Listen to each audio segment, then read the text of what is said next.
This is Recruitment Agency Ignition with Andy Whitehead.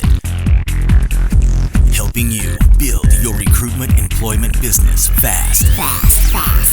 Using digital and automation and one-to-many systems, tools, and inbound strategies.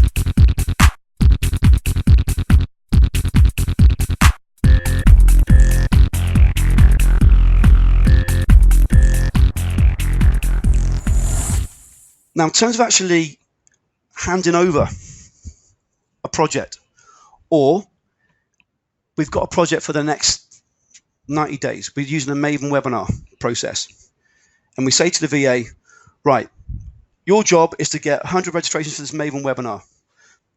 That's what we're doing. Now, we've gone through this principle before, the handover blueprint, but the most powerful thing I ever did, when I went through the process of messing up hugely with virtual teams to actually start to get it, was go through this process.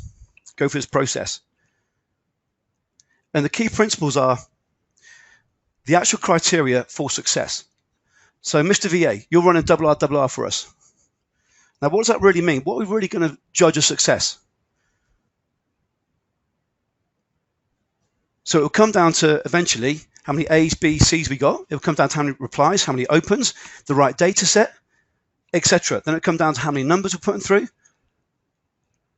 If we say your job is to send 2,000 a month, that means nothing. So we want to break it down specifically and get exact on the criteria. So rather than go through and get into the VA side of things, if I see lots of you have asked for that, I'll make sure you guys will get that. However, for those of you who've been through that process, what we've got is crystal clarity on what the actual criteria is. So it's easy saying, I want to get to 50K a month. So what does 50K a month mean? So again, if we break that down, 50K a month will then mean, let's say, 50 face-to-face appointments, whatever it's going to be. That will then equate to closing 1 in 4. That will then equate to, etc. What's the actual real criteria for that 50K a month, or the 100K a month, or 10K a month? How many face-to-face do we need? And just getting the 50 face-to-faces, if we broke that down into criteria, what does it actually mean? Number one, well, we need to get the 50 face-to-face.